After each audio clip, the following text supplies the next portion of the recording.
Hello friends, welcome to my channel Technical Arquin. Myself Arnab Kundu. Today I will discuss the topic surface computing. So I will discuss elaborately what is surface computing. So go to the computer screen.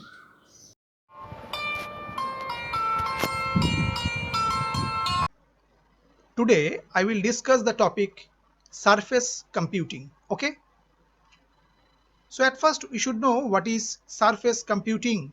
Surface computing is the use of a specialized computer GUI in which traditional GUI elements are replaced by intuitive everyday objects, right? Instead of a keyboard and mouse, the user interacts with a surface, right?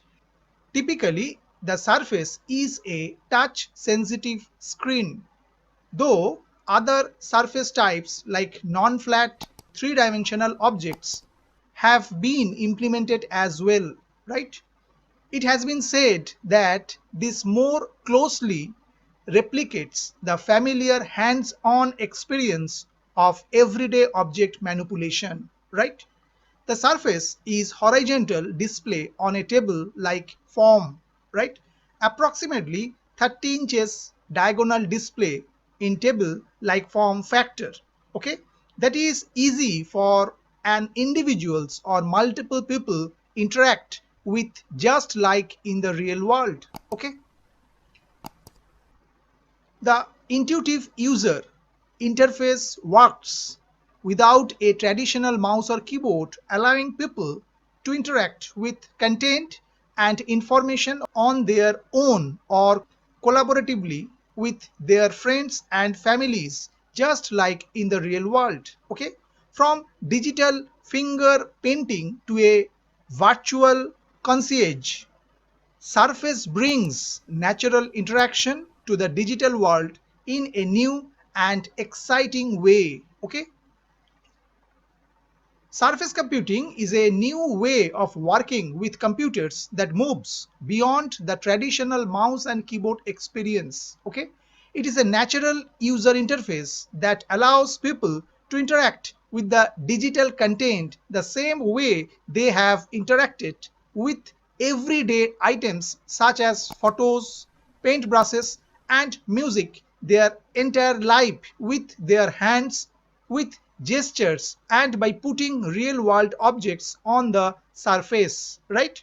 Surface computing opens up a whole new category of products for users to interact with, right? It blurs the lines between the physical and virtual worlds. Okay, we really see these as broadening content opportunities and delivery systems, right?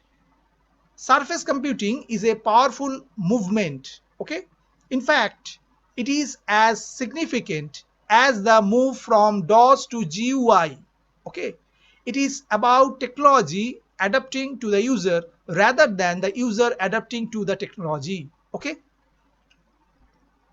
now we talk about some history of surface computing.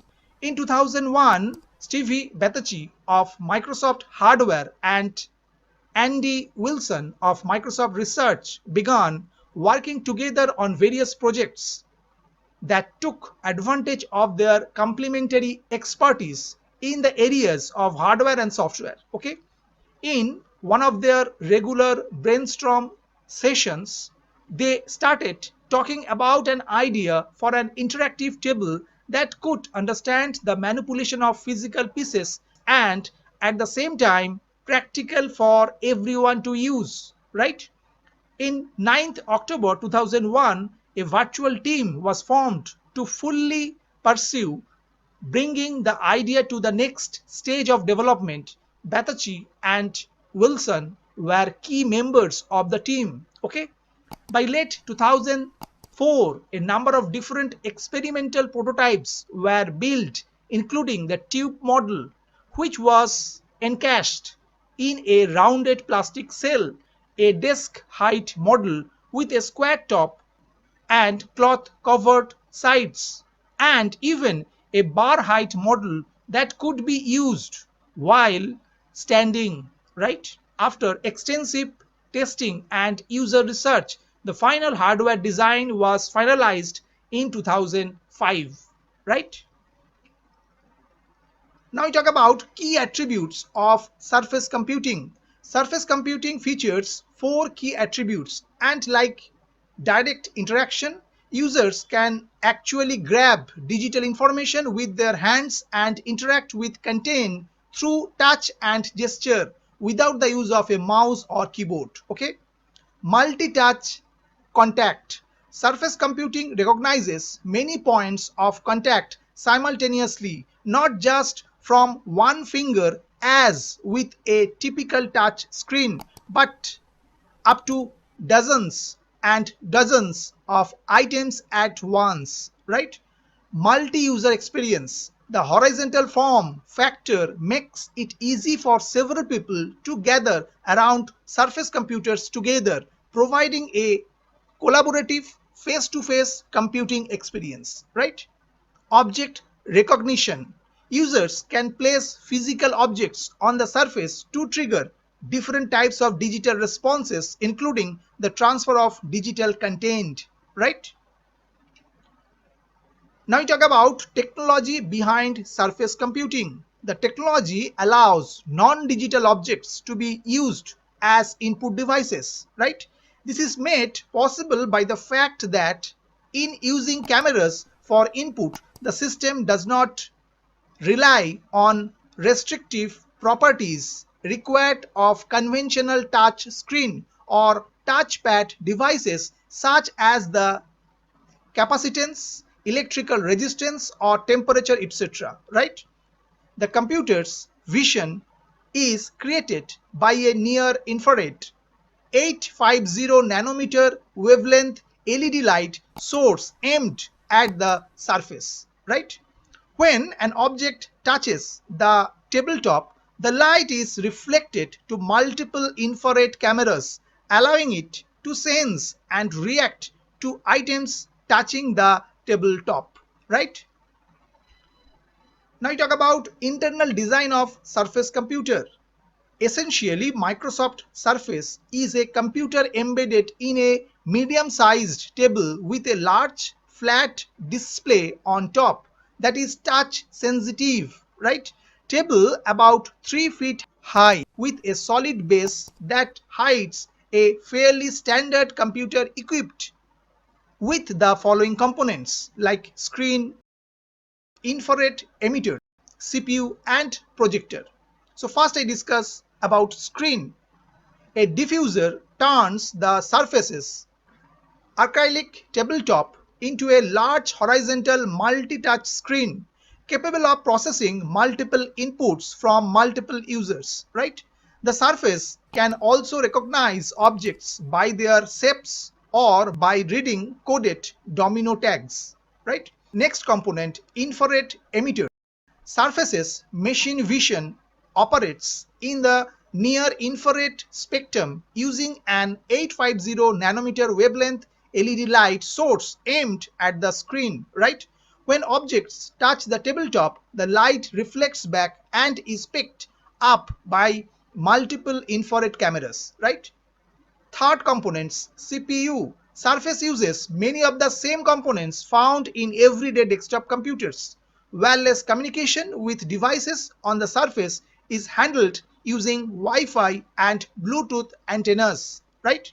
And fourth component, projector. Microsoft Surface uses the same DLP light engine found in many rear projection HD TVs, right? The display screen is a rear projected DLP display, right? The cameras can read a nearly infinite number of simultaneous touches and are limited only by processing power. Okay, right now Surface is optimized for 52 touches or enough for 4 people to use all 10 fingers at once and still have 12 objects sitting on the table, right? Now we talk about applications of surface computing. The first application is water. Water is used as an attract mode for the surface desktop and it is certainly attractive, right? A unique feature that comes pre-installed with Surface is the pond effect attract application, right? Second application, music. The music application works like a virtual jukebox, displaying music arranged by album and allowing the user to flip over albums, select songs, and drag them to the now playing section, right? Third type application is photos. Sharing photos is a much more unrestricted activities, right? Photos are arranged into albums that look like piles, right? Fourth application, dining restaurant uses. The application allows diners to see a virtual menu on screen from which you can select items, pay bill electronically, right? And fifth application, T-Mobile Store. Two cell phones can be placed on the surface and compare the different price points and features, experiment with ringtones and look at plans, etc. Right? Now I talk about who is using the surface computing. Currently only commercially available and being used in the retail, hospitality, automotive, banking and healthcare industries, right? Current customers are AT&T, T-Mobile, the Rio All Shoot Hotel and Casino in Las Vegas, Sheraton Hotels, Disney Innovations House in California, Hotel 1000 in Seattle, Harrods Entertainment, and Starwood Hotels and Resorts worldwide, right? Now I discuss the advantages and disadvantages of surface computing. So what are the advantages? Large surface area to view different windows and applications, right? Data manipulation like selecting, moving, rotating, resizing. So manipulating objects on the screen is similar to manipulating them in the manual world, right? Quick and easy to use, right? More than one user means several people can orient themselves on different sides of the surface to interact with an application simultaneously. Maximum near about 52 points of touch, right? Objects recognition, increased functionality, aiding user in speed and ease of use, right? And what are the disadvantages? Incredibly expensive and not portable, right? Currently designed only in some areas. Loss of privacy means open for many to view, right? Tailored to high-end clients, right? Now I talk about surface computing in future. Computer scientists hope to incorporate this kind of technology in people's daily life, right? Future goals are to surround people with intelligent surface lookup recipes on kitchen counter or table, control TV with coffee table, etc. Right? As form factors continue to evolve, surface computing will be in any number of environments like schools, businesses, homes, and in any number of form factors. Right? Now I just conclude. Surface computing brings to life a whole new way to interact with information that engages the senses, improves collaboration, and empowers consumers. Right? It takes existing technology and presents it in a new way. Okay? It is not simply a touch screen, but more of a touch, grab, move, slide, resize, and place objects on top of screen. And this opens up new possibilities that were not there before, right? I hope that you have understood today's topic. For more videos, keep watching my channel Technical Arcoin. Thank you and bye bye.